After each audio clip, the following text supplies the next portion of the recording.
What is good, all of our listeners and viewers? Welcome back to another episode of Games and Groceries. My name is Adam. And I'm Liz. And we got our second dose of the vaccine. Hooray! We're here talking about can retro games, can they work in modern games with our special guest, Andrew Orsie, who also got his second dose and is 2 weeks out of it. Yay! But first, we got some segments for you. Yes, we do. Here we are. Yeah, I am exhausted.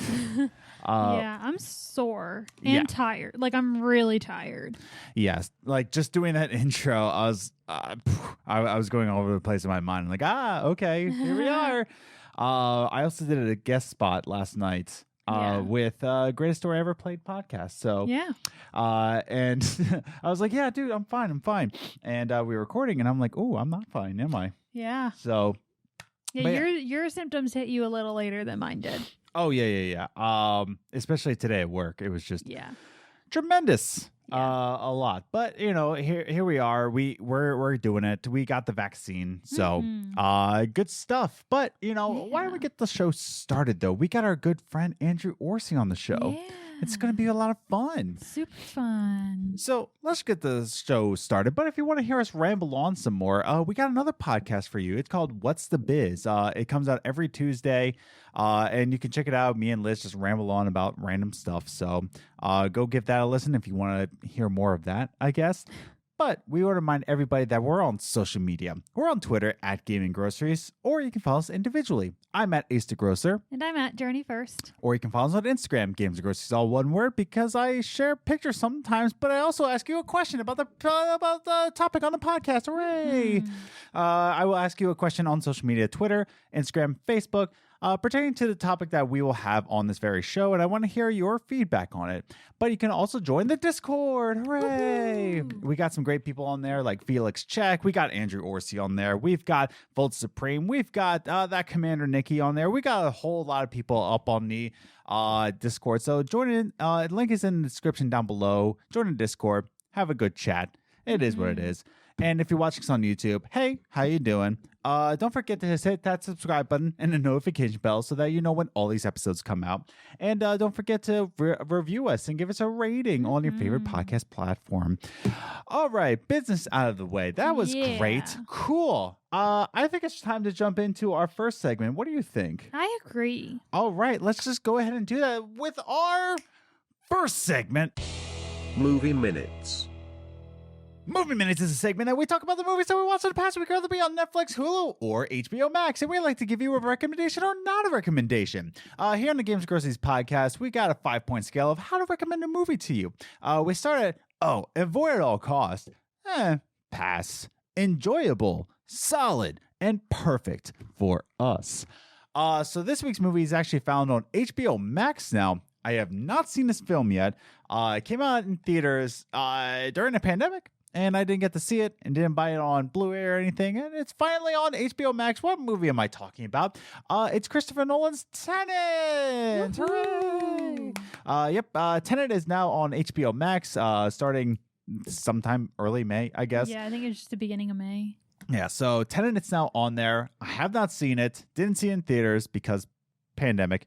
Yeah. So if you haven't seen it, we're about to give our recommendation. So out of that 5-point scale, Liz, what did you give it? I gave it an enjoyable. Now, to give it a little bit, I wasn't paying attention in the first 10 minutes. I was organizing. But other than that, it was even knowing what happened in the first 10 minutes, like, because I was still paying attention and Adam was like telling me things. It was very confusing. Yeah. It was supposed to be confusing.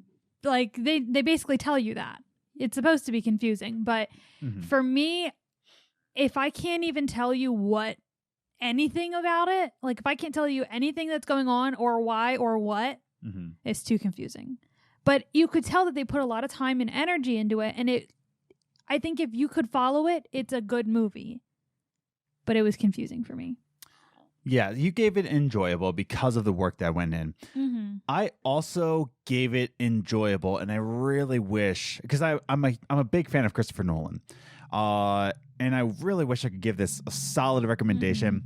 I gave it an enjoyable because, and I'll go into my reasons why. But we both gave it. It's enjoyable. Yeah. I wouldn't say pass. Yeah. If you really like Christopher Nolan, I think you should be able to enjoy this. Yeah. Now, I want to go to my notes here. First things first is that the first thing that really stuck out to me personally was that the soundtrack, the movie score, it bops. Mm-hmm. It's a great soundtrack. It's a great score. It's a great film score. I like the way it progresses. I like how it kind of feels the moment. Now, keep in mind though, this whole movie is signature Christopher Nolan, and the music is way higher than the dialogue. Yeah. So there's that. But then I was just thinking about it, like, it doesn't really sound like music from usual Christopher Nolan, and it isn't. When I was researching this movie, it's actually usually it's Hans Zimmer doing the soundtracks or the scores, the film score for Christopher Nolan films. But this guy, Ludwig Göransson, I think his name is pronounced, Ludwig Göransson, who is a Swedish composer, and I think this is his first Christopher Nolan film. He is doing the film score for Tenet, but interestingly enough, he also did the sound score for Mandalorian, Fruitvale Station, and drumroll please, New Girl. Woohoo! He did the score for New Girl. I love New Girl. It's one of my favorite shows. And Communities and Black Panther. Like, this guy has done... He's got range. He's got a lot of range, from New Girl to Mandalorian to Fruitvale Station to Black Panther to Tenet. Yeah. The music in here is bopping. I loved it. I loved the film score. That's one thing I did enjoy. But that was an interesting fact that I found out. But moving on is that the plot is... Okay, my second note. Okay, we all know Christopher Nolan. He likes to put in convoluted plots. That's a given. Now, when people ask, is this more convoluted than Inception? Here's my answer for that. This is just at the plot, okay? The plot is... The basic plot. Is just as convoluted as Inception. Now keep that in mind. It's just as convoluted.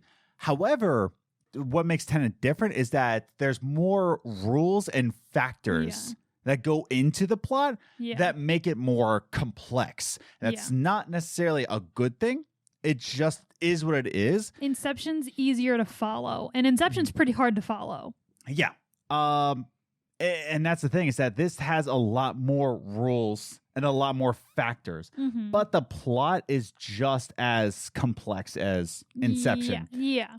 But if it didn't have these many factors into it and rules, I think it would have been easier to follow. Do you agree? Yeah. No, I completely agree with that. I also think part of the confusion, at least for me, was the different accents. Yes. Throughout. Like they have different actors from different countries, and they all had different accents. And when they're trying to explain how things work, I couldn't, like, it was hard for me to understand what they were saying, because they're talking in their accent, but they're also talking like a human being, so they're like blurring through words and slurring and things like that. So I'm just like, what? Yeah. There's a lot to this movie, and I really wish I could follow it, but I was following it perfectly. I was following perfectly until maybe around halfway through the film. There was an interrogation scene, and that was so good. At that point, both of us were like, what? I'm like, I am completely lost, because there was inverted weapons. There was an arms dealer. I know the purpose why we need to do this, and a whole time loop thing. I get that part, and then the interrogation happened, and I'm just, okay, well, this is just gone way too far. You start to lose track of where they are, and as a whole. And that brings me to my final note, is that you said this before. There's a line in the beginning in the movie, and a lot of people have already quoted this, and now I see why. There's a quote that says, "Don't try to understand it, just feel it." And this is in the first 10 to 15 minutes. Yeah. And this is when the plot is being explained by a physicist, I believe. She's some sort of scientist. Yeah. And she just is trying to explain inverted weapons. But there's a line that says, "Don't try to understand it, just feel it." And this is just more advice for the audience to say that, hey, this script is way beyond Inception, way beyond Interstellar, way beyond Memento. And it's just all over the place. And what Christopher Nolan is saying, like, hey, man, just enjoy the ride. Don't try to see how the engine works. Yeah. Basically. But at the same time, there's some people out there who are very interested in engines, and that's how they have a good time. But yeah, what do you think? No, I completely, like, I mean, when we were watching the movie, I said, I'm like, that's exactly how I feel, where I'm like, but for me to enjoy this, I have to know what's going on. If I don't understand what's going on, why am I watching it? Yeah. Like, that's how I feel about it. So I feel like I was on that end of the spectrum where I'm just like, I need to know what's going on to like enjoy it. Yeah. Otherwise, I miss half the movie by not understanding what's happening. So I think that can end it there, but we both give it enjoyable. Yeah. It's not solid. It's not a pass. It's just, it is what it is. If you like Christopher Nolan, if you like puzzles. Yeah, if you like puzzles and understand that this is beyond Dunkirk, right? Where Dunkirk, like all of his other movies, you could understand it by the end. Everything kind of ties itself together, but this one is just, what happened? I don't even think he knew what was going on. Yeah, the actors didn't know. Yeah. Literally, if your own actors don't know what's happening, yeah, I think I don't know. So that's our brief review of Tenet. It's now on HBO Max. Yeah. Go check it out for yourself. See if you get it better than I did. And maybe you can explain it to us. Yeah. I want to watch it again and just to see. Yeah. Kind of like Inception, where they're like, you get it more once you've watched it a couple times. Yeah. So I definitely want to watch it again. But, that's our brief review. Yeah. So that brings us to our gaming news section. So why don't we just go ahead and get into that section with our second segment. Top 3 Gaming News. The top 3 gaming news is the gaming news that we saw in the past week, and we like to rank it 3, 2, 1 just to give you a condensed version of, hey, what's going on in the gaming industry? Oh, wow, there's a lot that happened. There was? Kind of. There was a lot of interesting things that happened this week, and I want to actually get into it. This is a very minor piece of gaming news. Yeah. And a lot of people might say, like, Adam, why did you pick this? First of all, it's our show. We can do whatever we want. So that's one thing. And number 2, there's actually an interesting point that can be taken from this piece of news. It's about Mass Effect Legendary Edition. Hooray! It's coming out soon. Yay! Am I going to get it? No. But, well, for one, we're trying to save up for a move. Hooray! Yeah. And 2, it's going to be on EA Play soon. Like, it's going to be on EA Play soon. And I got a Game Pass, so therefore, bang. So, Now there comes a point where we talk about game preservation, and this is one of those examples that says, like, oh, is this part of game preservation? Is this part where it says that, oh, we're taking an old trilogy, we're remastering it? Is it really preserving it when we're just upping it to modern gaming? Now, there was a quote from an interview from PC Gamer, where they actually interviewed the project director and the environment director, and they got a little piece of info from them, what they're preserving. So this is actually saying that they're actually putting in the old Mako controls into it. And you can actually switch back and forth between the old controls of the Mako and the new controls of the Mako. Now, if you're fans of the very first Mass Effect and you've played with the Mako, driving the Mako is a nightmare. Okay.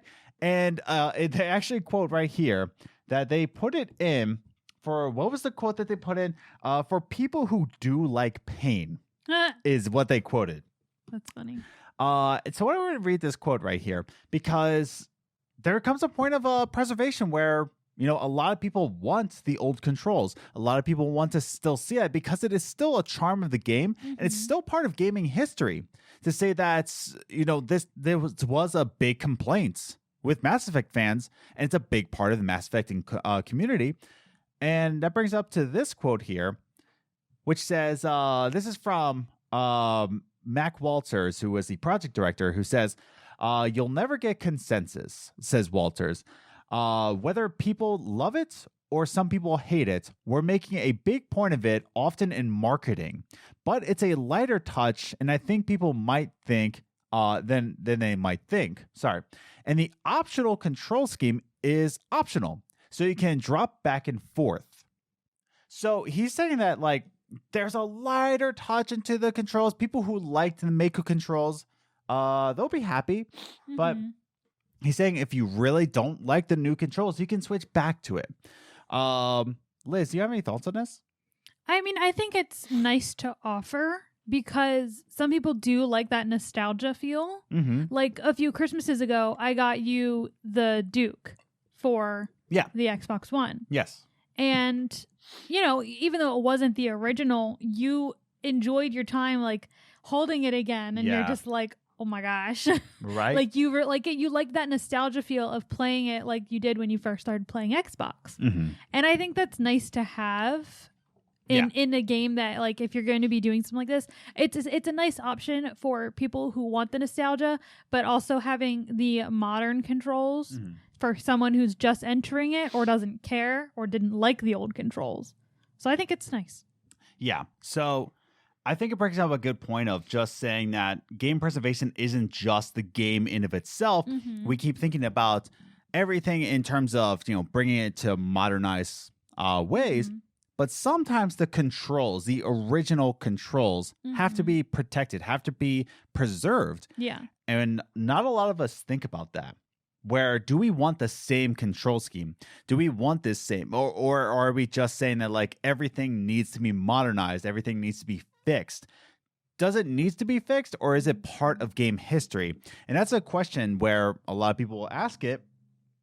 And they're kind of answering it with this.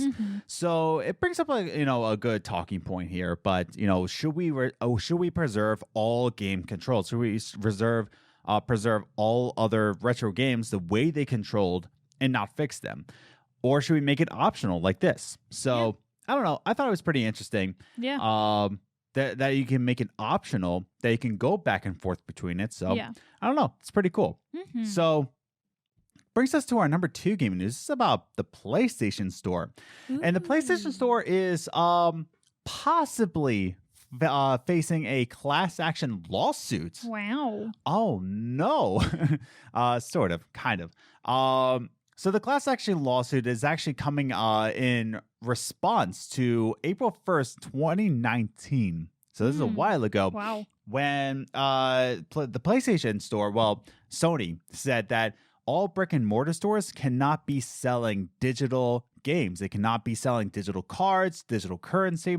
They can't sell anything digital, like terms of like a physical card in brick and mortar stores like Best Buy, GameStop, all these places. And this class action lawsuit is actually stating that that Sony is putting this super competitive price on games and is now actually raising prices of games 175% than their physical counterparts, basically saying they're putting a monopoly on digital game prices. Yeah. So if you want to be a digital game collector, guess what? The only place to do it is through Sony. Yeah. And it puts a super competitive price and a monopoly. And people think that's antitrust laws and all this stuff.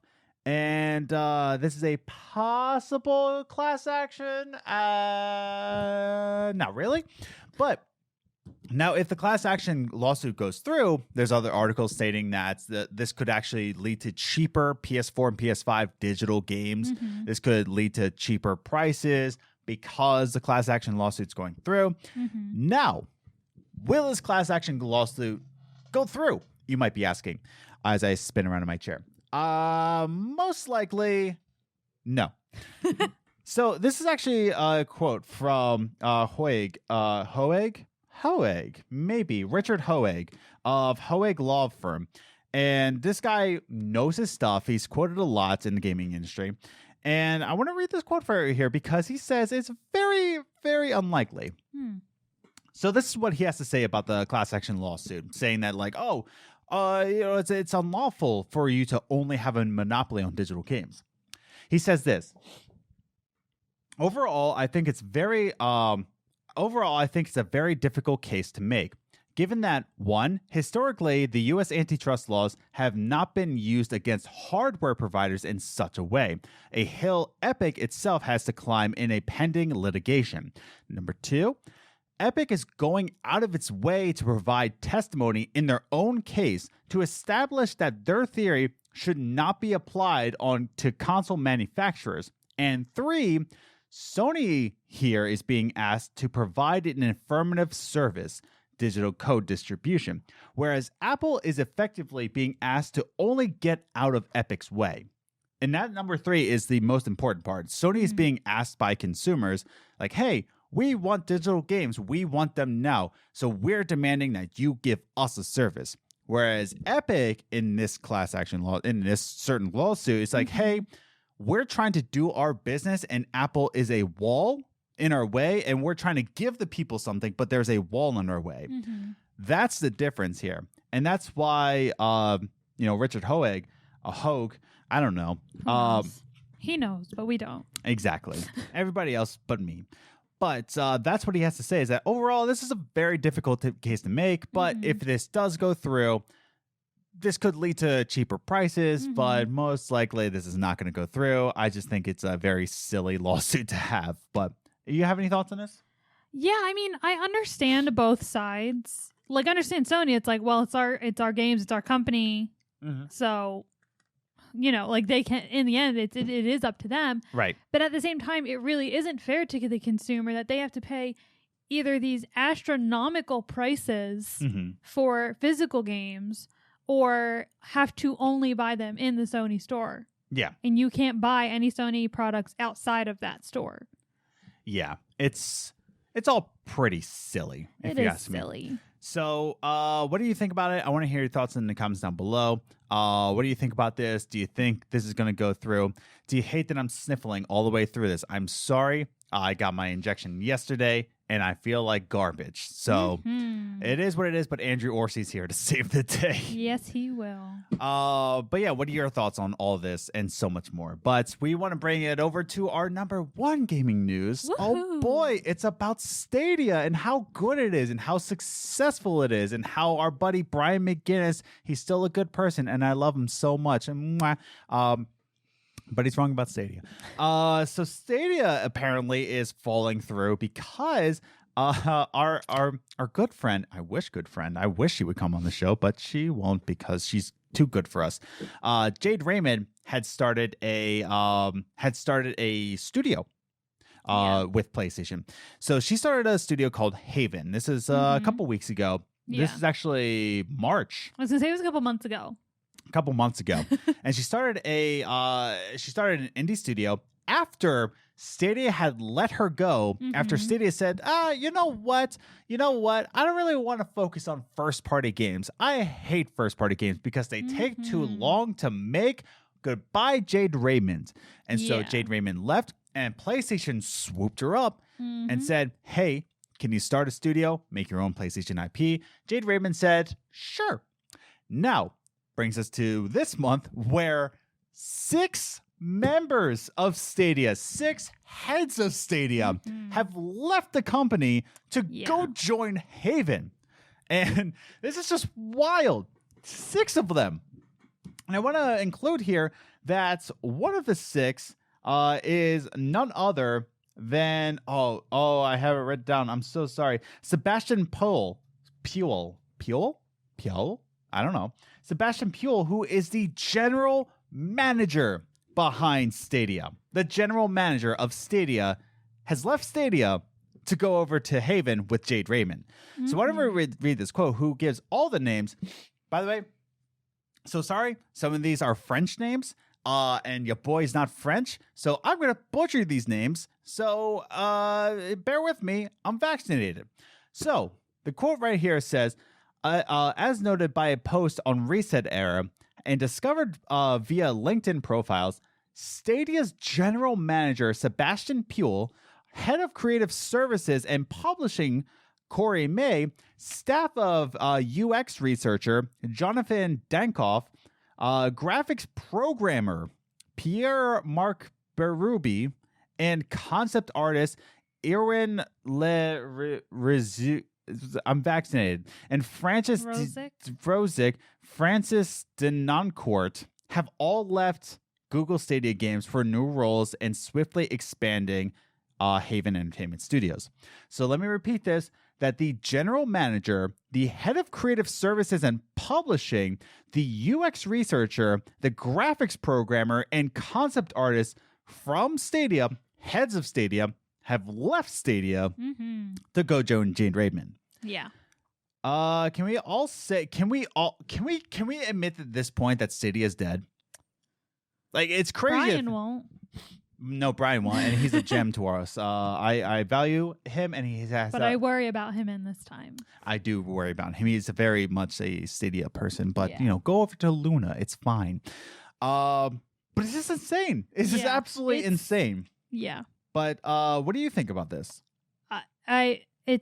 There's no words to really. There's nothing to really think about this. It's just like, wow. Like, you're just wondering, like, what is going on over at Stadia that these people are just like, forget this. Well, this is also on my notes here, that this is actually what happens when you don't support and empower your staff. Mm-hmm. This is exactly what happens. They leave to a place that will value them. Yeah, and place empower that wants them. Exactly. I've left many jobs that, did not value me, and I went to a job that did. Mm-hmm. But that's simple as that. Yeah. And that's exactly what these people are doing. They did not feel valued at Stadia. And guess who did value them? Jade Raymond over at Haven. Because I'm sure Jade Raymond is a wonderful person and will never do any harm, ever. No, I'm pretty sure that will hold up in time. That will definitely hold up in time. Don't quote me there. But that's my point, is that Jade probably poached these people. Didn't poach them in a way of just like saying, but made them an offer. But made them offer, saying like, hey, I know what's going on in Stadia. I know what you're going through. Join me in Haven. Yeah. And there's that. So I thought this is pretty crazy that not just Sebastian Puel. If Sebastian Puel, like the general manager of Stadia, we would have been like, wow, that's crazy. Yeah, but like this many people who like headed departments. Yeah. Were like, yeah, bye. So that's insane. All but Phil Harrison has yet to leave. So kind of crazy the way Stadia is going at this point. And I'm very much looking forward to what Haven has to do. Mm-hmm. I want to play this game. I want to play it so badly. I want to know what Haven is doing. Whatever you're making, we're buying it. We're buying it. I'm buying it twice. I don't care. But it's going to be a very interesting point in gaming history where a actual, game console failed and started a game studio, and I wonder how well this game will do. And if Sony is backing this game, Sony is backing Haven Studios. Yeah. I'm sure the marketing is going to go haywire. Especially last week, we reported that Sony wants to aggressively invest in first party. Yeah. So I'm sure this game is going to be fantastic. Yeah. So I'm looking forward to it. In fact, that's probably how they can afford them. I mean, really, yeah. So any other thoughts on this? No, not really. Well, that's our top 3 gaming news of the week. What did you think about this? Write your thoughts in the comments down below. What do you think about these gaming news pieces? And am I handsome? Write it in the comments down below. Very handsome. Thank you. But can you write it in the comments down below? Sure. Okay, thank you. So I think it's time to go into our final segment. Let's go into a chill segment. What do you think? Cool. So if you don't know, and you've been listening to this podcast forever, how do you not know Andrew Andrew Orsie? The only way you Orsie? don't know is if this is your first episode, and I'm sorry if this is your first episode. I'm actually genuinely sorry. So genuinely sorry. But here we are. We got Andrew Orsie on the show. I've lost count of how many times it's been on the show. I think this is 6. I thought it was 7 for a second. I think it's 6. I guess we'll ask him when he's on. 7. Yeah. Now I don't know. Anyway. Let's ask him. Andrew Orsie is our good buddy. He came from Good Game, Great Game. Good Game, Great Game. Excuse me. My goodness. And now he's a professional co-host at this point. So let's just go ahead and bring him on. You all know him. You all love him. So let's just go ahead and bring him on. Andrew Orsie.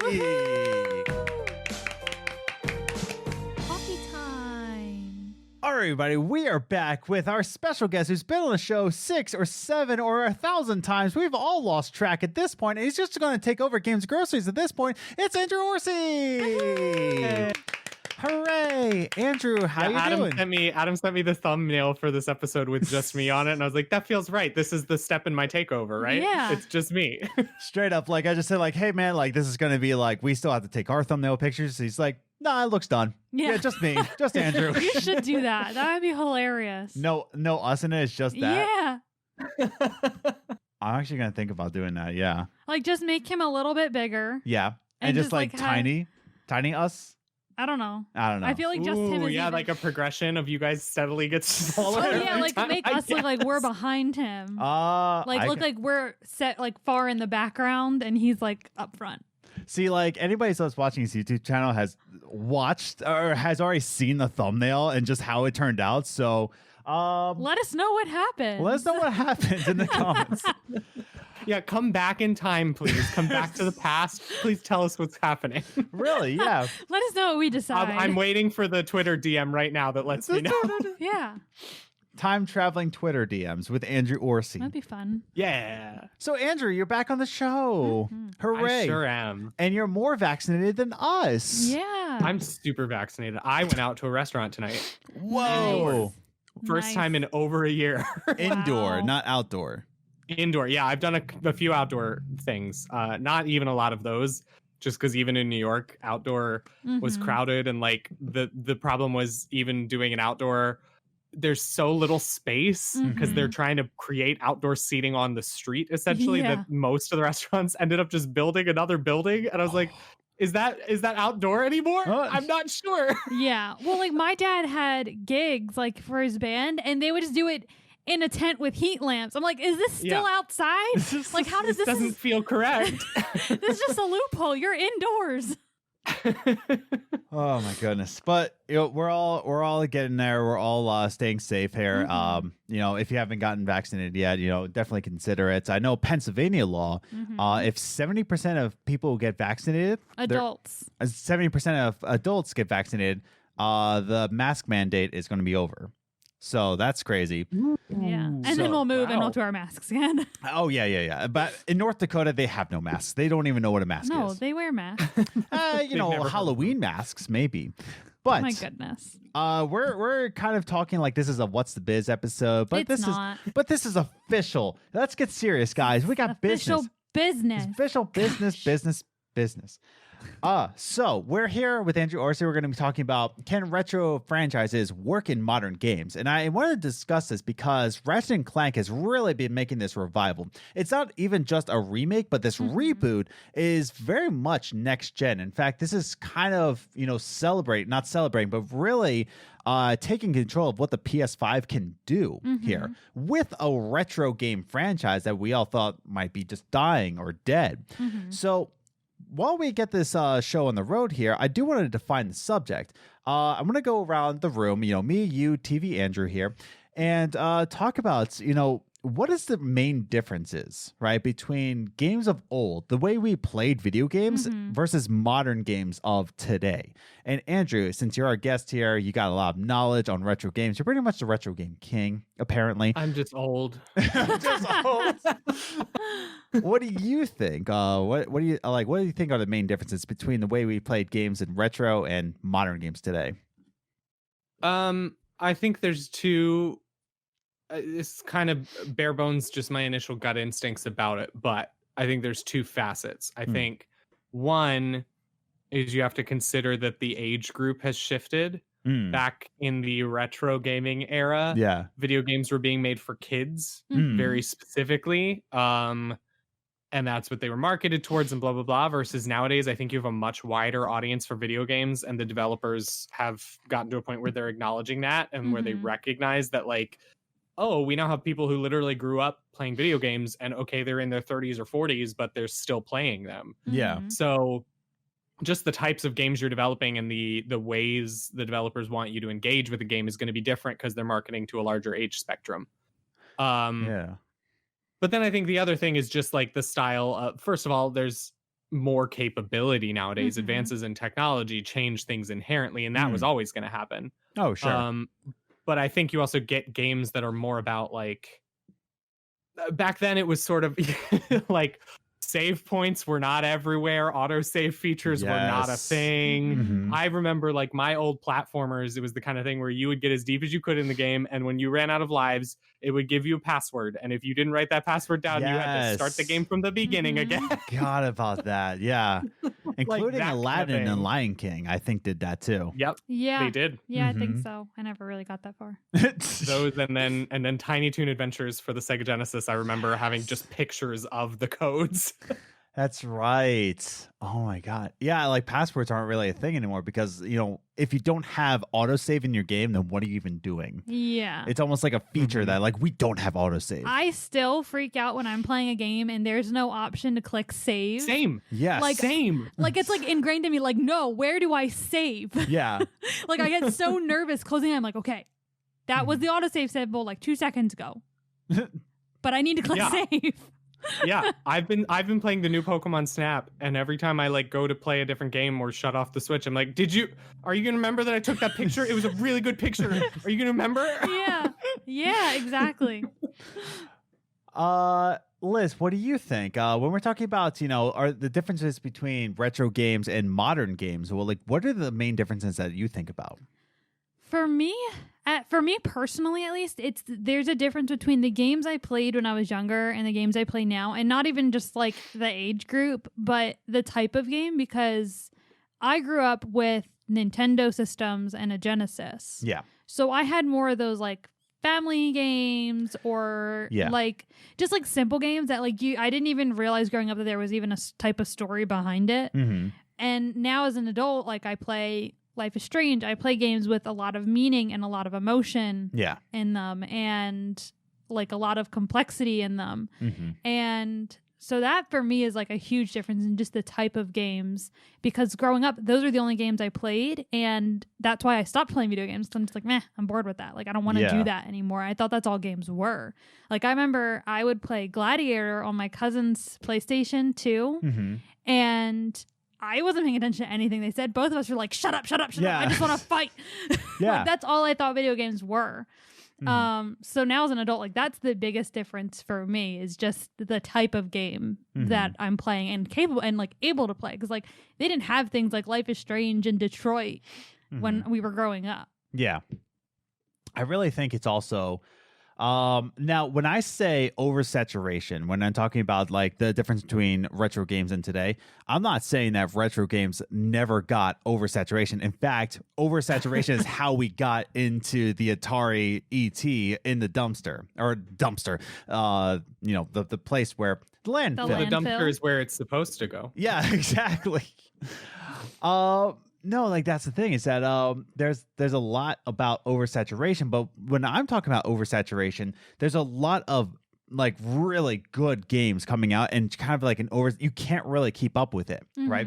Like just today, right? As we're recording this, Resident Evil 8 came out, but like what you said, Pokemon Snap came a week before that, and Returnal was also with that. Oh, but yeah. then a week before that, it was MLB The Show 21, and everybody cared about that. I'm starting to really get into MLB The Show. You are. I'm really starting to get into it. I don't know You why. do that the past couple of them. Like you buy it and you're like, meh, whatever. And then all of a sudden you're like obsessed with it. It's because I'm competitive. Yeah. And that's Just really it. completely feeds that. But I think but I think that is that like the marketing is so oversaturated where we have almost too many good games, and that's a weird complaint to have. Whereas games of old, you had like your handful of games. Maybe like a really good game comes out once a month, maybe, but more realistically, a really good game like we get, in modern gaming was probably like once in 3 months. Like a really good generation defining game or like a year defining game. But now people are already saying that Returnal is game of the year. Like Returnal is there. And we're already in like early May. Yeah. Excuse me. But it's already this oversaturation of the way, they're kind of like pushing it. Like it has to be big. It has to be, momentous. It has to be cinematic. It has to be grandeur almost. Yeah. Well, Whereas- that's the AAA formula on games now. Mhm. Yeah. I mean, that's what the developers have gone towards, is every game needs to tell the most innovative narrative in gaming ever, and it has to be big, and we're going to make movie style trailers Yes. for games all the time. But then the fan base does the exact same thing, because the hype starts the minute a game is announced Yeah. and Yeah. builds up to a fever pitch. Yeah. Yeah. So we're in this culture of just like everything is the next most epic thing, and it's basically, for me at least, destroying the meaning of the word epic. Like I'm just kind of like, Yes. nothing's epic anymore because you want it all to be epic, but like stop. Yeah, exactly. Like it loses meaning behind it, you know? Like I think a lot of people would say that the first Last of Us was a definitively massive, mind-blowing game Yes. for most people who played it, et cetera, et cetera. But I do not think it was built up to be that. No, Mhm. I don't think so. that it was created to be a blockbuster game. I don't think people Yeah. had the hype that we have about every single game nowadays. It naturally happened. And this goes back to this is going to get a weird tangent, but Go just for it. bear with me. My acting teacher, my Okay. weirdo acting teacher in college, head of department. I mean, he was an absolute madman, but also a genius. Fair. Completely disconnected from reality in multiple ways, and yet really good at what he did. Yeah. And his whole thing was like, you would be doing a monologue Mm-hmm. and he would start screaming at you that you were trying to make it precious, that you were trying to make the emotion a thing, Mhm. that Yeah. you were trying to make this monologue a moment. And he was like, Mhm. I don't give a crap if you're doing a minute monologue and you feel like this is your 1 minute to show in the audition. You are just doing this monologue. You need to just say the words. The Mm. words will make the thing happen. Mhm. The Yeah. acting will make the thing happen. You don't make it happen. Yeah. And it feels like now the entire industry, and this is not just video games, this Oh, is no. movies, this is Yeah. social media.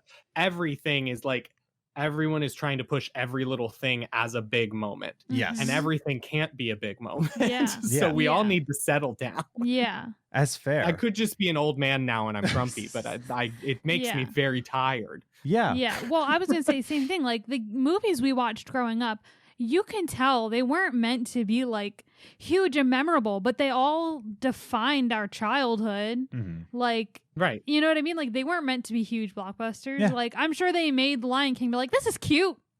Sure. And it's like, Yeah, I'm it's sure. this huge thing.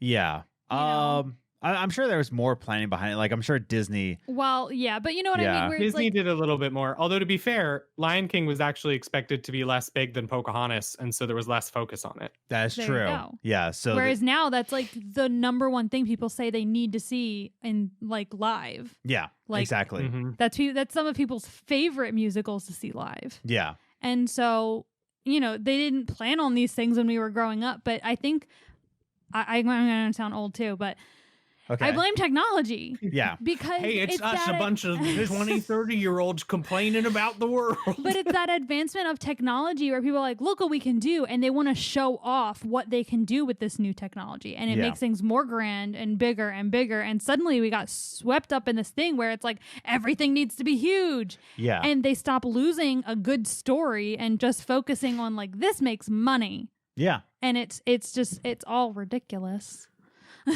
So I want to bring it to retro game franchises, right? We Mhm. defined that now modern games are in this grandeur state, Mhm. and retro games were more in the lines of just making a really fun game, oversaturated, right? Just like modern games, but in a different light. So Ratchet and Clank is now going into this kind of revival, this reboot, this very big reboot almost. So I do want to ask, when we're talking about retro game franchises coming into the modern games, what's an appropriate time set to actually have a revival of a game, kind of like Banjo? Like, what's a good time to like have Banjo come back in a grandeur way? right Like, now. right now. And I'm very much a proponent of not every series needs to be remade, but I'm waiting for Banjo. Thank you so much. well, my second question is, how should it be done? And let's bring it over to Andrew. He wants Banjo back. He thinks it should be now, but how should it be done? Zach is counting on you here. Oh, I know. He's gonna hate whatever answer I come up with because I'm sure he has Yeah. the strongest opinion in the world about it. I'm a latecomer. Zach was a proper Banjo fan back at the time. Right. I mean, first of all, it needs to have the lighthearted sense of humor of the Mhm. first one. The weirdness, you can't this is what I think like a game like the Final Fantasy VII remake kind of failed at, is that it tried to lean into the fact that it was a massively popular game. And it said, we understand what you guys liked about this, and we're going to overemphasize that. We're putting Sephiroth in the first part. And it's like, he's not supposed to be here yet. Yeah. I get that he's a cool villain. He's a cool villain because he came up halfway through the story and was all of a sudden this world-shattering power. Like, you know, it's too much of it, that the developers of that remake did too much of a knowing wink to us, which took away the spirit of the original game. The first and foremost thing is you need to have your developers and your writers and your creative team play the original game through like 2 to 3 times at least and understand why it was special. Exactly. And then whatever you want to do from there, however you want to modernize it and innovate it, as long as you're holding on to the spirit that you have learned about what the original was and why it deserves the remake, then I think you'll be headed in a better direction than some of what we get. Yeah. Rather than this was popular, there is nostalgia, money, money, money, which is sometimes I think what developers do. Oh, always. Yeah, Liz, do you have any thoughts on this? Yeah, for me, when it comes to like doing these like remakes of these old games, part of me is like, cool, yay, now we can play them on our modern systems. But I don't know, for me personally, I'd rather just play them on my system. Yeah. And maybe that's just because I still have my original systems and I have that option, because we have all of the games my family had for our Nintendo and for our GameCube. Yes. And so I don't need the newer version. I can go back and play my original. Sure. And at the same time, it's kind of like what Andrew said. It's like sometimes they're just making it for money, and that kind of makes me feel dirty for playing it. Yeah. Like it's like, I know you're doing this because you think you can make money off of me. Yeah. And I don't want to prove you right. Oh, that's how I feel about Mass Effect Legendary Edition. It's just like, listen, I know. It's just like I want to, but we did reports on our number 3 gaming news is that they're bringing back Mako controls, the original Mako controls. So it's kind of this weird thing of like preserving old. Are you suggesting that I can still get my tank stuck in the mountains of a remote planet and flip over by accident? You can totally do that. They're bringing those controls, and he quoted saying, "For those who enjoy pain." Yeah, they're bringing it for you. But it's really cool to think about it like that. But like you said, like it kind of makes you feel dirty in that way. But I think the appropriate time to bring back a game franchise is I agree with Andrew right now. Because I don't think I think the big games from like the 90s and the early 2000s, like this is your time. Yeah. This is when, because our developers are refusing to give us accessibility to old games, which are still just come on. Yeah. Exactly.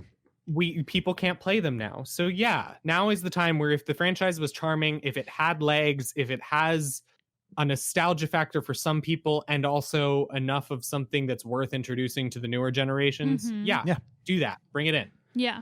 And I think it's not about when fans totally miss it, because a fan will miss it after 2 years of no like new game. Like right now, I thoroughly enjoyed Red Dead Redemption 2. I enjoyed Red Dead Redemption. I very much enjoyed Red Dead Redemption 2. That's just me. I know it's not the greatest game in the world. I thoroughly enjoyed my time with it. And I already miss it. I already want a Red Dead Redemption 3. So it's not even about like, oh, you have to miss it after 10, 15, 20 years. Yeah. It's not about that. It's just about like continuing the story and continuing the spirit of the game and how it should be handled. I love the way they're doing it with Ratchet and Clank. And we haven't played it yet, but from what we've seen in the trailers, it still keeps the spirit of it, but it modernizes it to use SSD. It utilizes like the technology, like, hey man, we can make a really cool story because of the SSD, and we can like riff through worlds here. I heard some people say that this is really just a demo for the PS5. This is really just a tech demo. I see where they're coming from. I do. Yeah. I get it.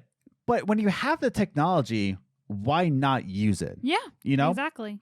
Why not use it to make a new light? But from what I'm seeing from the trailers, we could be wrong. None of us have played it. Raise your hands if you have a PS5. Okay, all hands are down. Good. we're not going to be able to play it. Yeah. So I'm saying this in the way of just like this could be, a poorly timed answer. Yeah. But I like that they're just taking the character. They're not modernizing the character model necessarily, but they're just utilizing the technology that we have to make a new story rather than what you said, Andrew, with Final Fantasy VII, just like little winks here and there. Like, oh, remember Sephiroth? Oh, you like Cloud? Oh, remember when everybody was like, is he going to be with Aerith or Tifa? So we're going to make these two girls fawn over him. Exactly. All game because you guys want that. And I'm sitting here like, no, like, look, Cloud's really hot. Like, I've had a crush on Cloud since I was 7. Like, what do you want from me? But he's also mopey as hell. Yeah. He's got very little personality in this first game that is easy to get to. And why would 2 women be fawning over him? Exactly. Whereas other Final Fantasy games like Final Fantasy 15 and what it seems like Final Fantasy 16, which we haven't seen much news of lately. Am I right on that? We haven't. I feel like they announce Final Fantasies and then go quiet on them for 7 years now. Yeah, really. And it looks so bloody. It looks so good. But that's the thing. They're utilizing a technology to make new Final Fantasy games instead of remaking or like giving little winks and nods to fans. I think should be handled in a way of just like using modern technology. Look at games like Banjo. Like imagine like I would even say, did either of you guys play the Ratchet and Clank 2016, the PS4 reboot? I did not, and I played the demo. And I just didn't get it. See, I played the whole thing because it was on the free play at home that PlayStation did during the pandemic. I forgot to get it during that. I picked it up. That's also how I'm finally going to play Horizon Zero Dawn. Nice. Okay. It was great. Yeah. It had the spirit of it. It had the platforming. It used the modern technology to make things run a little smoother and to enhance some stuff. They played with and up the comedy of the original. They did some fourth wall breaking meta things. So like it certainly had its own flavor to it, but it kept the original spirit of the characters and the original spirit of the comedy of the game really well. It was like it wasn't trying to be something bigger than the original was. Yeah. It was just trying to say this was a really wonderful game that created a whole series with legs and we want to give it a new life into it. Yeah. Yeah. I think that's the same way with Crash Bandicoot. Crash Bandicoot, like they got a new game and it was still the platforming. It was still the tough it was a tough platforming. But, it used the technology and we saw all sorts of hair follicles on Crash because of the technology that we have. And that's the thing. That's what I want to get into, though. Platforming and the characters, right? Before we get into social media answers, which, Liz, I think you'll be reading the social media answers because your boy's sniffling. Okay. So we're going to put all hands on deck here. Unless, Andrew, you wanted to take the social media answers because you're on our Discord. Whoa. Yeah, that's a mind-blowing possibility. Because, Andrew, if you want to take over Games and Groceries, you're going to have to put in the work here. All right, let me pull it up. Let me just try what I'm doing.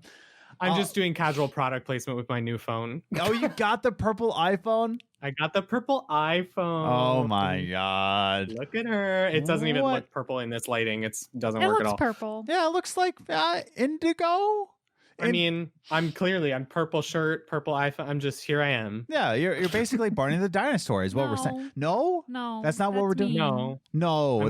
I'm just wearing the ace flag. That's all I'm doing. I thought we were talking about Barney, but okay. It's like the same thing. It's basically, do you think Barney is ace? That's a whole different. I love you with no sex. You love me with no sex. That's a what's the biz topic for another day. So yeah, I want to actually ask a question first before we get into social media answers. We talked about how there's platforming, right? We talked about, Andrew, you made a good point that games were designed for kids back in the day. Now we're getting more modernized that, we're adults now. We need grown-up things, right? We need solid food. But do we think that retro game franchises, right? Do we think these are dying? Do we think they're dead because of the platforming, because of the gameplay? Or do we really think it's because of the character designs like Banjo, Glover, Conquer, right? Like that they were animals and they were cartoonish, Sly Cooper. Do you think it's the character design or the gameplay itself? Andrew, what are your thoughts?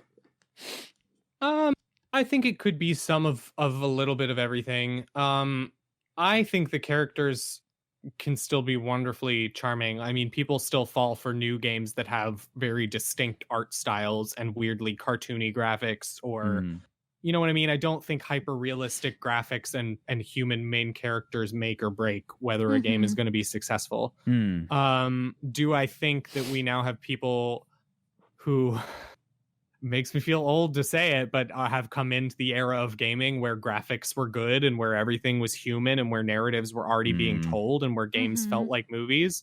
So now they have that expectation. So a platforming game just isn't going to make sense to them. Yeah. Sure. Yeah. I think there is some of that. But like for me, I don't know. And the pandemic has really highlighted it just because I don't have the energy to engage with narrative games much right now. Fair. Yeah. I haven't finished Last of Us 2.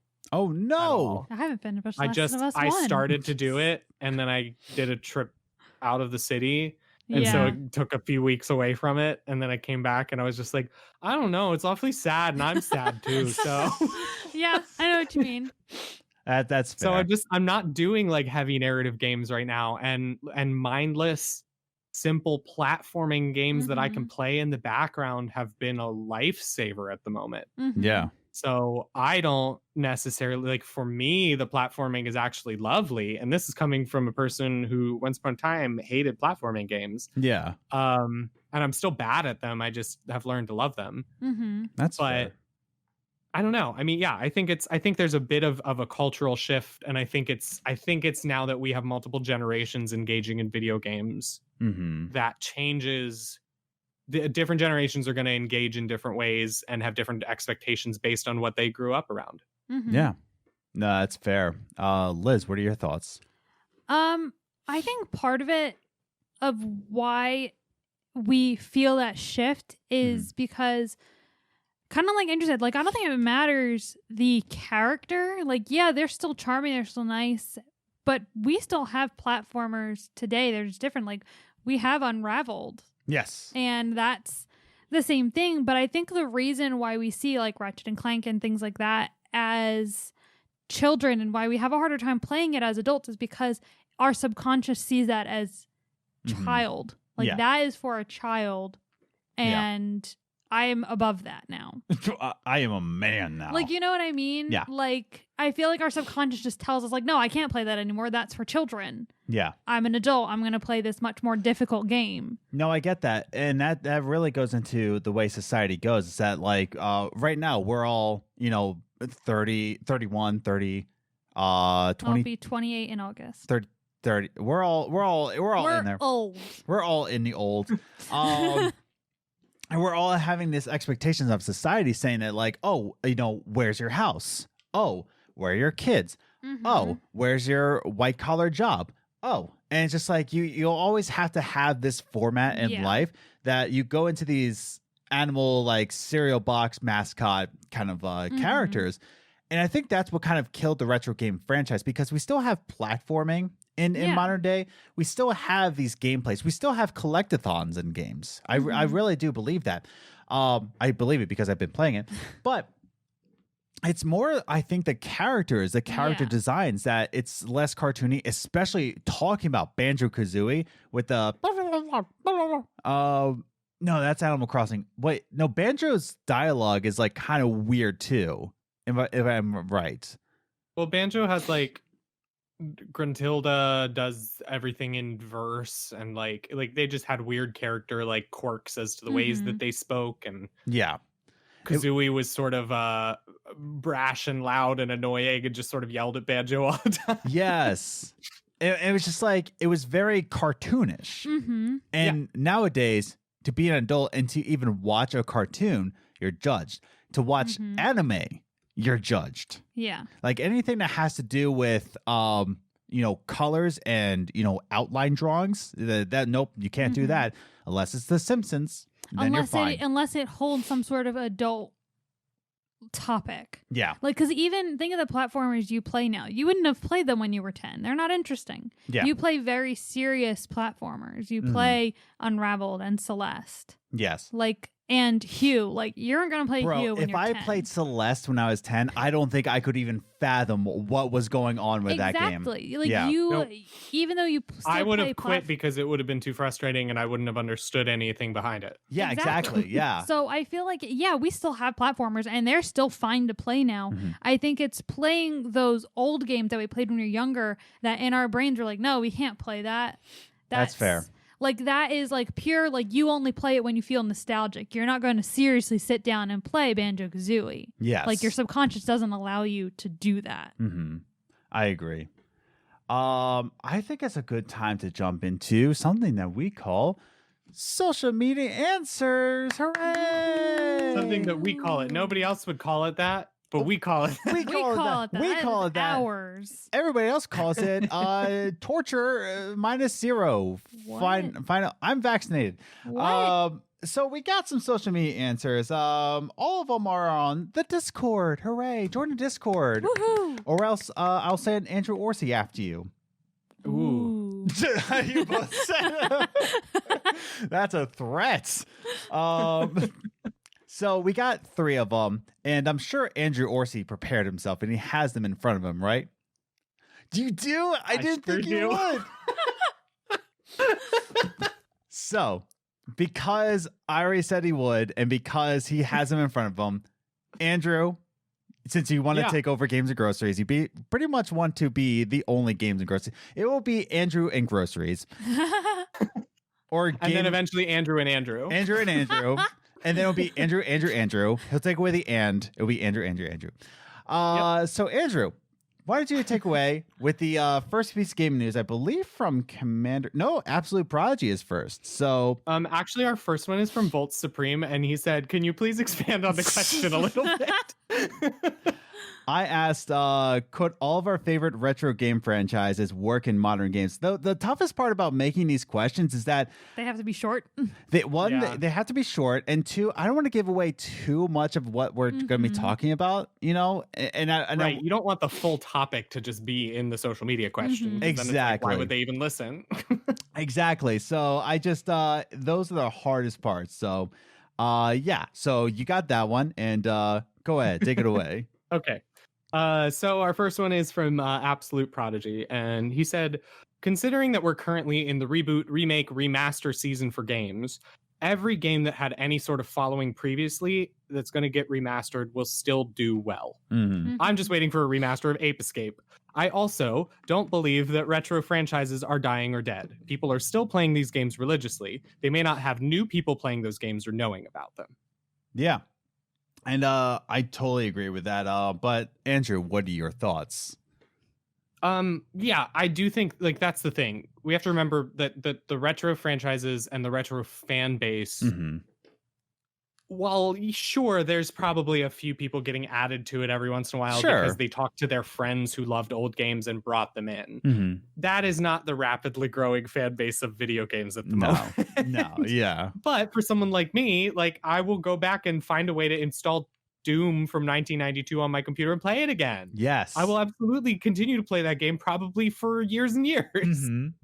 You know, if it's game that I loved, then I probably loved it for the gameplay because like we've said, the stories and the graphics and the things that are sort of intrinsic to modern gaming were not so focused on back then. So it was about the gameplay, which is a part of the entertainment experience. And so that meant the entertainment experience was successful. Yes. And especially like I've said in the past year, I think on other episodes, I just wanted comfortable, familiar entertainment. So and that's completely fair. And I think that's exactly what you said, that you know, because of the pandemic, we're going back into retro games. Yeah. I certainly have.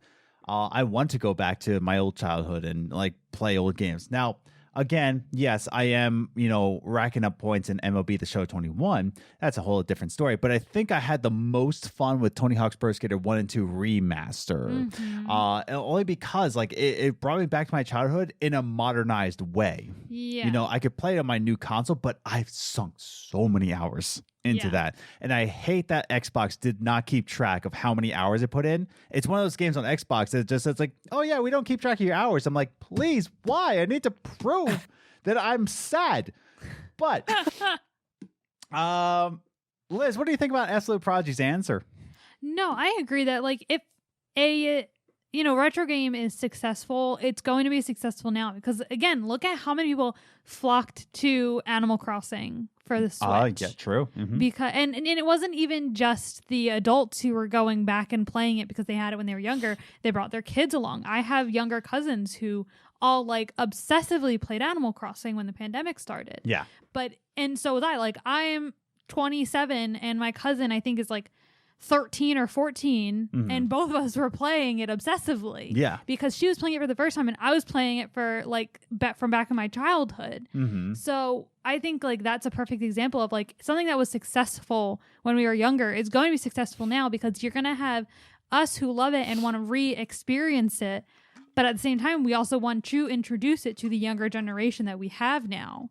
And I mean, again, look at Pokemon Snap. That's all anyone's been talking about on Twitter lately. I completely forgot they were making it and was like shocked when I saw people talking about it. I'm like, oh wait, oh yeah.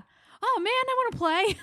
I know it's a really lovely true to form remake. It is exactly, I mean, not remake, it's a new game, but like it's what I wanted it to be. Yeah. They took the simplicity of the first one. They made the environments more active than the last one because we have the technological capacity to make them more interact. You know what I mean? So they basically took a classic series that people have clamored for years, that they've talked about how much they used to love, and they found the heart of it when they did a new one. Yeah, exactly. And I think that Absolute Prodigy got it like right on the nose. Yeah, and like you said, I do agree with it that, there's still a fun fan base. Like for me, I am still waiting for like a remake or I just want a port of Jet Set Radio Future. Like Jet Set Radio or Jet Grind Radio. I don't care which one, whatever you want to call it with the legal reasons. I don't care. That game and Jet Set Radio Future onto the Xbox, PlayStation, everywhere. I just want a port. I don't want a remaster or remake. I know that's too much to ask for, but come on, Sega. Which is why when those rumors came to be where Xbox was going to buy Sega, I'm like, Jet Set Radio, Jet Set Radio, Jet Set Radio. I was just like blasting my brain. I'm like, oh, Jet Set Radio. And then they're like, no, we're not buying. I'm like, Jet Set Radio. I just want it to be. Now, and I do want to ask you, Andrew, like, what are your thoughts on Jet Set Radio? Like, I think it's like pretty niche title. I don't think a lot of people would flock to that if they did like a reboot of that series. Yeah, I mean, I'm now trying to harken back to a time before I was a video game podcast. I think if you had come to me before we started Good Game, Great Game, which is when I really started to pay attention to video game history and I started to broaden my experience, I don't think those words would have just sounded like a mishmash of sounds to me. I wouldn't even have known what that was. Yeah. So, and I think I think it's largely out of the social consciousness of the majority of gamers. So I think there's some games that, a lot of people would flock to. I think of Banjo-Kazooie, the mass public is pretty aware of it. Yeah. Or Metroid Prime, a lot of people are aware of it, but things like Jet Set Radio, people who listen to the show are aware of it because I will not stop complaining that there isn't Jet Set Radio Future on the Xbox One. I don't know why it's not, because they're just like, oh, Sega. I don't care. Just put it on. Oh, licensed music. I don't care. Pay the money. Give me it now. Nom, nom, nom. But that's my digress. But I do agree that, retro games are still a thing. They're still playing them. They're not dead, but they're still a thing. Yeah. Why don't we move on to our second piece of social media answer? Andrew, would you like to take it? Certainly. So our second one is from our good friend, Commander Nikki. Commander Nikki! Woohoo! And she says, hard question, actually. It's a big yes and no. And it actually, in my opinion, circles back to what I said last time. The bravery of developers. Would people buy remakes of some old retro classics? Yes, definitely. Would it sell enough to make investors happy? Maybe, but probably not so much, I think. But on the other hand, we have retro stuff that exists to this day and just advanced with the advancement of technology. Zelda, Pokemon, Mario, Tomb Raider, Grand Theft Auto, so on. Oh, true. Mhm. Also, what even is retro? And how long after the last release of a series title is it still worth doing a remake, reboot, remaster, etc.? Or should some franchises just stay dead for whatever reason? Mm-hmm. And I think we defined it on what giving retro games a chance. We defined retro to be, I think we all together came to the conclusion it's 15 years after it. Somewhere around there. Yeah, 15 like 20 that. years, I think then it's considered retro. Yeah. Because 10 years, like let's look at it for now. If we say 10 years, that means Skyrim is a retro game. And I'm not ready to call it a retro game just yet. You know what I mean? Because they're still making it. That is true. Okay, so bad example. They haven't even. They just keep putting on new things. As a fair point. I can say that Morrowind is definitely, a retro game. Yeah. And that came out in 2002? 2002 or That's 2003? definitely retro. Yeah. And that's what I mean. Like about, 15 to 20 years, you can consider it retro. Skyrim, I'm not ready to call it retro yet. But yeah, she makes some good points. But Andrew, what do you think about her answer? Yeah, I mean, there's a lot. I think there's a lot to unbox in the answer. It is. A lot of it has to do with the money sort of thing, and like investors are just a big part of like what gets greenlit to be made and what doesn't. It's the same as like a Broadway show or a movie. If it's a smaller sort of show, they'll tack a big name actor onto it, and that's how it makes it to Broadway. And then it's frustrating for those of us in the industry that are like, why are you casting this person, this actor who doesn't even really sing in a musical when there are millions of actors waiting to do these roles? Yes. But it just has to do with name recognition and selling. And in a capitalist market, you don't want to invest into something that you don't know is going to make the profit you need it to. Yeah. So that certainly is a limiting factor. And I do tend to think that what we have seen over the years is that video game developers are mostly playing safe. Yes. A lot. Very much so. Indie developers are the ones who are taking chances because they have nothing to lose. Once it's a big studio, once you get up to these AAA studios, Sony, Microsoft, they're doing what they know is going to succeed. Yeah, exactly. I also think she makes a good point about, like, I mean, there are literally the franchises that have just stuck around. I mean, if you really get to the heart of it, Pokemon has not changed its gameplay. Oh yeah. Yet. No. Yeah. The games are the same. Yeah. Whether that's a good thing or bad thing. Storylines. The fan base likes to talk about storylines. They need to stop. The fan base needs to stop. Pokemon those aren't stories. It's bad. Just play the games. Yeah. Oh my god. But tell us how you really feel. And to some degree, you have to understand that like some games just have a formula that continues to translate or work. It's the same as, like, for me, my favorite show is Survivor. I don't know if I've mentioned that here, but I love that show. I don't think you've mentioned it yet. Wait, oh can my you? God. Oh, what's your favorite show? I can't remember. I'm sorry. Survivor. Big Brother. Got it.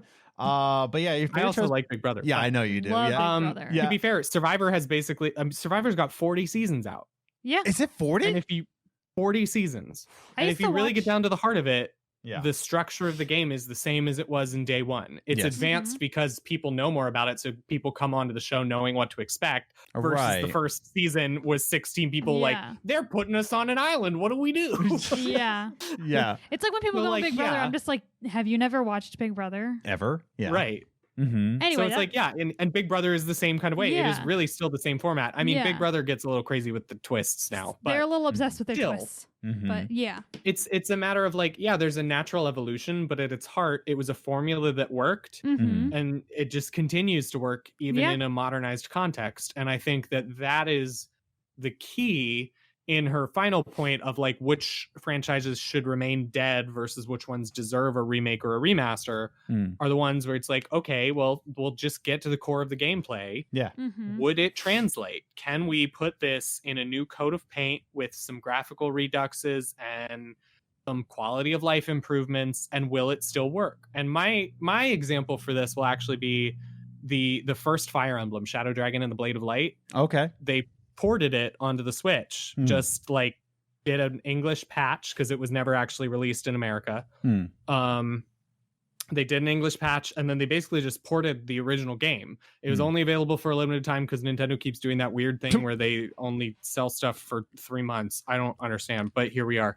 Yeah. But the thing that they did was, I mean, at its heart, it's a Fire Emblem game. Yeah, Fire Emblem is like now more anime, and Three Houses is a bit too much of a dating sim for me. But like, at its heart, Fire Emblem is a tactics game, and a tactics game still works. The formula of a tactics game is still interesting to people. It is a more complex version of chess, you know? Yes. And so the quality of life improvements that they added were a fast forward feature because the game moves really slowly, and a save state where you can do things because it was a little punishing. Like Fire Emblem was very much, if you messed up partway through the chapter, you were going to have to play through the really slow chapter all the way again, you know? So the save state, and I used those quality of life things. And then I went back and I was like, I'm just playing an old tactics game and it's still enjoyable. Yeah. So there are certainly ways to bring games back if they have the legs to do it. Yeah. Yeah, Liz, what are your thoughts? I don't really remember her answer at this point. Oh. I'm sorry, I talked for 500 hours. No. Because it's my show now. it's all about Andrew. I know there was something that Andrew said that I wanted to comment on, and I don't remember what it was because it was like one of the first things he said. So we can just skip me. Oh my goodness. Yeah, but that is the case though, that it all comes down to bravery of the devs, you know, and it sucks that you have to call it bravery. It really is. It sucks, but like you said, Andrew, indie games are taking the risks because they can. You know, it's their game. They don't have to answer to anybody. They don't have investors. They are their own investors. In fact, the investors are Kickstarters. You know, Kickstarters, Indiegogos, like all these things. itch.io, like these are the investors that they have to go off of, and these are people that are already supporting on what they do. Like, hey, this is a game I want to do. Oh man, I really back that. Can I do that? Yeah, totally. And that's the thing, is that the people that are sitting on these franchises, like Sucker Punch with Sly Cooper, right? Maddie did a really good video on it, so definitely check that one out. But you know, they're really sitting on Sly Cooper there, but you know, they're really focused on Ghost of Tsushima right now, which is getting a whole full-fledged movie on that. It was the fastest selling PS4 title, PS4 IP. And yeah, they're sitting on these IPs like Sly Cooper, but they have to be like risky enough. Like, listen, do people still care about Sly Cooper? Yeah. And I think a good way to test that, and I think I said this before, is that once you put out a remaster collection, just a remaster collection, that's it. That's a good, like, tip your toes. Like, oh, do people care? And if they buy it up, oh, they care. There you go. Yeah. That's kind of what I like about you know, remasters, because it does benefit the gamer. Such as, I don't know, Tony Hawk's Pro Skater 1 and 2 remaster. Kind of dips your toes into it. Do people still care about skateboarding games? And I say, yes, sir. Please more. Thank you. And they're like, oh, he does care. Except there's not going to be anymore because they are absorbed into Blizzard, and that's another story. But it is what it is. But I do agree with her that, you know, what is even retro? I'm trying to see if there's anything else, but I do agree with her there. But any other thoughts? No, it's just like, and I kind of remembered what I was going to say, sort of. Yeah. But when it comes to like the investor side, they are going to invest in what they think will make money. And I know that's what you guys basically already said, but that's how we end up with, you know, franchises having like series that just keep going and going and going. And you see the same thing in movies. And I've said this probably 3 weeks in a row at this point. Yeah. But you see the same thing in movies. Investors aren't willing to take risks like they did when we were younger. Yeah, no. They see this one concept. They're like, this is making us money. Let's make another one. Wow, that one also made us a lot of money. Let's make another one. And they just keep going, and they don't even try anything new anymore. And even when they do try something new, it's the same concept. Yeah. With different characters. So they're not really stretching out anymore. They're just like, just do what makes us money. Pretty much. Yeah. Yep. We're stuck in a bit of a sequel culture. Yes. They've essentially trained people to expect that there are going to be more of a thing if it's good. So like a game will come out and you will literally get people saying like, I'm ready for number 2 already, or number 4, or whichever, whichever one of the series. Exactly. And I'm sitting here and like, have you even finished this one? Yes. Yeah. Come on. Like, have you even just like, really chewed on this one? Yeah.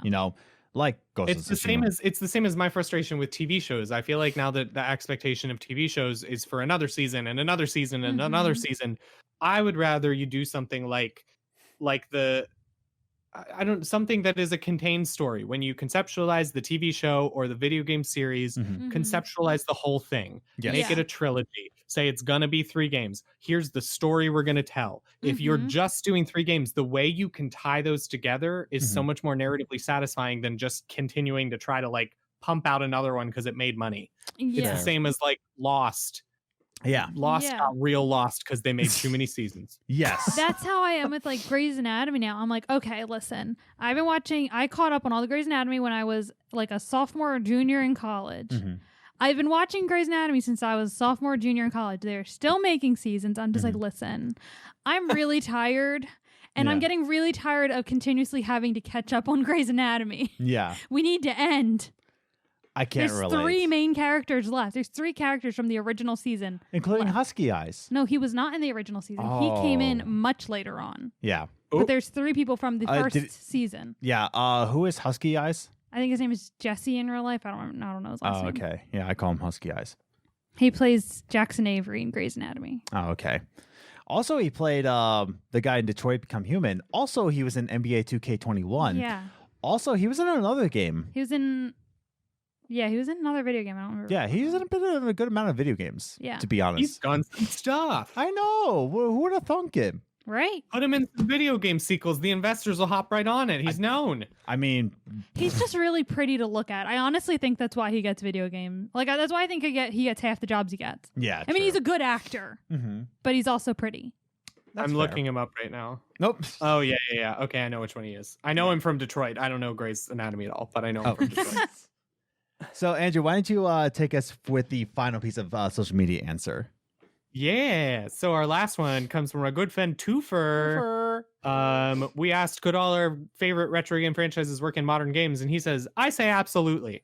All it takes is commitment, even if it's porting old games and selling them for cheap. And I'm sorry to interrupt the answer, but hi, game developers. Hey, it's me. It's me, Andrew, your good pal. That's this. Let me reread that sentence for you. Hold on. Go for it. Even if it's porting old games and selling them for cheap. Not $60. Yeah. Thanks, do that, please. Yeah, don't charge $60, but also port all the old games. Yeah. Get an entire division of your development team on getting games ready for port. Make games accessible again. Where is Final Fantasy Tactics? Right. This has been a PSA. All right, back to Twofer's answer. Okay. I can't imagine porting 8-bit and 16-bit games would be very difficult. Hi developers, it's me, Andrew. Also, that sentence feels right to me. Feel free to come at me if I'm wrong, but that feels correct. Fair. I would love the option to buy, say, Bucky O'Hare or Little Nemo for $5 because old systems stop working and are expensive to replace. My NES died 2 weeks ago, so I can't play Bucky O'Hare until I replace it. And that is the tragedy of our time. Yes. Yeah. I know. I remember my NES died out. Like it had the purple screen. I went in and I took away that one conductor from the chip, got that out, working back again.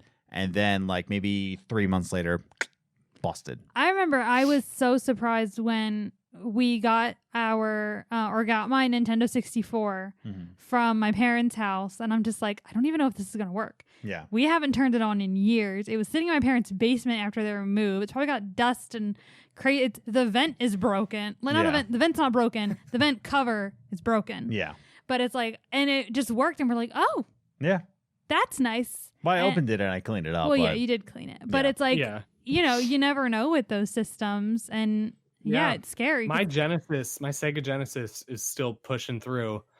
Got some life in it, but my Wii gave up. Really? I plugged it in. I turned it on one day. It was on for about 2 seconds of recognizing that it was a normal functioning machine. And then it proceeded to blank out the screen and just go. Oh my God. And that was the end of Andrew having a Wii. Oh my God. I was just thinking about getting a Wii Yeah, we too, were just like, we should get a Wii. but never I was mind. really grateful No, I that I was wasn't. one of the 3 people who purchased the Wii U because I can still play my Wii games. That's fair. We should still get a Wii though. Yeah, we should. But I miss Wii Fit games. They were fun. I think I can say that we all agree with two first answer. Oh yeah. Yeah. Yes. I think that 16 That just bit- like kind of encapsulates the entire conversation. Oh yeah. 2 for 1, the comments of the year. And Of the year, it's only May. oh no, I already gave that Wow. to Felix check because he commented Oh my my mustache. God. So You you've demeaned the value of your own Oh award. no, I'm sorry, Twofer, but Felix still won because he commented my mustache. So as I'm still getting a little bit tired and woozy, and I'm still sniffling, and I'm getting actually a little bit warm. So I think that brings us to closing thoughts. Okay. Because Because Adam's dying. I'm dying a little bit. I feel like tomorrow is going to be, I hope tomorrow's Well, going you'll to probably be better tomorrow. I hope so. I do. It'll have been 2 days since we got our shots. Also, not complaining about the thing. I'm not going to be one of those people on Twitter like, oh man, the side effects on the shot was worse than what I got before. I'm like, I'm not complaining. All I'm saying is what I'm feeling. Yeah. That's it. Like, It is affecting the show. it could also be allergies too. It's probably a mix. It's probably a mix. Yeah. Both So coming at once is not a great Oh, no. thing. yeah. Should have done this sooner. So we're gonna go into closing thoughts. Thank you too for, by the way. I think Andrew definitely agrees with you. I think we should sell these older games, just for $5. That's it. Kind of like what Xbox is doing with old Xbox games. Like you can buy Knights of the Old Republic port for $10, and that's amazing. Great. Yeah. But okay, that brings us to closing thoughts.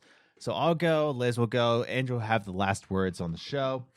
But really, here's the thing about this. When we talk about can retro game franchises work in modern games, I think retro games can work in modern games as much as developers want to make them work. Mm-hmm. Do you want to just make it a port? Do you want to just, dip your toes first just to see if it will work? I don't think that's the right case to do it. I think it's great for ya boy because I would love a remaster of Jet Set Radio Future and Jet Grind radio, Jet Set Radio, the first Dreamcast game. Sure, whatever. I would love those. Mm-hmm. But that's not the way to do it.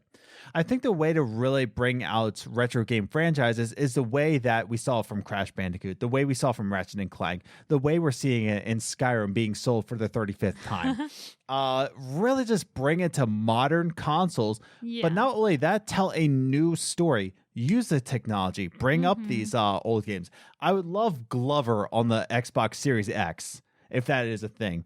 Oh, Nintendo Switch. be interesting. Oh, Glover on the Switch. Oh, what are we doing with our lives? Glover on Switch. Glover should be on the Switch. Glover should be on Switch. Anyways, okay, closing. Remastered. I don't think we need a remake. Glover on Switch. But, or like what Pokemon Snap is doing. Yeah. Use the technology that we have and just make a new game. And that's the way you can really test the market. Mm-hmm. I think that, just giving a remaster package can only do so much. Yeah. True. But what do you think? No, I completely agree. I think that retro games can succeed in today's market Yeah. if you do it right. Yeah. You don't just throw out a game and say, oh, look, like it's a retro game and look, we made it available to you. But like go off the ones that were really popular in the early 2000s, ones that like everyone loved, everyone flocked to. Yes. And say, look, your childhood is back. Yeah. Your childhood has returned. And again, that's why I think everyone is like in love with Pokemon Snap right now, because it's like, it's my childhood Yes. in my but it's on this and it's great and I love it. And, so I think they can succeed if it's done right. And Yes. I don't know exactly what is right until I see it. Mm-hmm. But, you have to choose delicately. I agree. Andrew, your closing thoughts. Yeah, I mean, I think a lot of kind of the direction both of you are going. I think that they should have a set of minds looking through their game catalogs Mhm. and seeing what is there. and look at each one. Is it a part of a bigger franchise? Does it have more of a fan base? If it has that, then look at the ways you could do a remake or a reboot or a remaster or whatever you want to do. Look at what would improve that game. How would it lend itself to some modernization, and would it still be able to work? And that can be the way you dip your toes in. Versus if it's a game that people are quieter on, or if it was a one-off and you're not 100% sure. I don't think there's an excuse to not port most things. Yes. I don't think it takes that much manpower or energy. I would pay 3, 5, 10, depending on the game, for some of my old things to be accessible to me again. Yes. Like, it's a small way to make money for what I think is a relatively small amount of labor, unless I'm really wrong. If you're a game developer and you have worked on a port and it took you all of your energy and your life savings poured into it, please feel free to DM me and I will release a public statement that I was wrong. But I think it seems like a relatively simple, just porting it and making it accessible nowadays. Like, it feels like we're locked out of so much of gaming history right now. Yeah. And so much of our gaming childhoods and that. And so do that. And then if that happens to blow back up, oh my goodness, maybe you have a franchise to revive, and now you can your investors will now support you making a new one in that series. Yeah. And then you've got another thing instead of just the 35th release of Skyrim. Yes. Like, I don't know what to tell you. It can be anything. It can be any kind of game. The concepts of games, like, that's why we have stuff in genres and why gameplay tends to follow formulas. I mean, the reason that Doom is still the Doom 2016 reboot is an excellent example of how to do it. It honors a lot of what the original one did, while quality of life improvements and speed improvements made it a fast-paced, fun version of what Doom could be. So it's like, I just don't think there's an excuse to not be porting things and find ways to make things accessible and let people play these things. Because the only ways that so many of my favorite old games are accessible now are through emulators, which are a process. If you aren't good with computers or if you don't know how that works, it's not always easy to get that going. Yeah. And I don't think emulators are the ideal, especially when developers, you could probably be getting $5 a pop for some of these games, and that's adds up eventually, you know? So yeah. I think it is a lot. I do think it comes down to what Nikki said. As sad as it sounds, bravery. Just do it. Do it, and don't base everything on everything has to be the next biggest project and be the most marketable thing and make the most money. Find small ways to keep money coming in. We hear about game developers struggling with money all the time. Great. Find small ways that require minimal amounts of labor to get little sources of revenue in. It seems common sense to me. I don't know. Well, Andrew, we thank you again for coming on this week's show. Of course, this is whoever's counting. I'm gonna count on Nikki. I was gonna say Nikki probably knows how many times. Nikki, how many times has Andrew been on the show? But for the 1,000th time, Andrew, thank you for coming on the show. But before we get the ball rolling on Sleepy Time, we want to roll out the red carpet for you. Where can we find you? Where can we stalk you? Where's all of your content? Let's hear all of it. Go. Yep. I am at Andrew Orsie on Twitter and also on a fairly silent Instagram. Same. If you want to, I know I've been teasing the idea that I might stream over the past 4 months, and we're still here not doing it yet. But my Twitch handle is IronDad1. If you want to follow and find out if I'm ever going to do it, that's where it would be. Fair, because I'm bringing dad energy to the queers on my Twitch. That's my goal. And then if you want to follow my acapella group, we are Black to Gold Music on Instagram. And you can find us Black to Gold on Spotify. We've got 3 singles out now. Nice. One of them is a finalist in the Acapella Open for 2021, which is tomorrow night. So by the time this episode comes out, we either won or lost. Yay us or I'm going to estimate that yay. Yay. Yay, Andrew. I don't think estimate's the right word. That yay. I think there's at least one other. I know one of our I've seen all of our competitors already. Yeah. I think there's one that is the winner. It's not that I don't think we're good. They're just really good. Yeah. Now, before we end the show, Andrew, was that other competitor? Andrew, you understand that was a mirror, right? That wasn't. What? Yeah, no, that wasn't a computer screen. That was a mirror. That was What is you. a mirror? Please explain mirrors to me. Well, Go. like there's this piece of glass that's reflective. Okay, now when you sing, you might see yourself singing. So it's not another person. It's actually you. No, I don't believe that. My dog would disagree. No, you were the winner the whole time. Oh, Wow. Christopher Nolan. Oh no. Okay. Ooh. Okay, I'm going to end the show here because I got to sneeze. So, well, thank you for listening to this week's Games and Groceries episode. I legitimately almost said, what's the biz? Thanks for listening to this week's Games and Groceries. Follow us on Twitter at Gaming Groceries or on Instagram. I share things on there sometimes. Games and Groceries, all one word. And Andrew Orsie, for the 1,000th time, thank you so much. And, we hope you're never going to come back. This is your last time, by the way. You say that every time. Bye, everyone. I'm actually leaving the internet tomorrow. Thank God. But oh my goodness. Thanks again for listening to this one. Be sure to follow Andrew on all the socials. He's going to come back. Pretty sure he's going to come back. It's final at this point. But thank you for listening to this week's episode. Just stay safe out there. Keep striving, keep gaming, and we'll see you in the next one. Bye.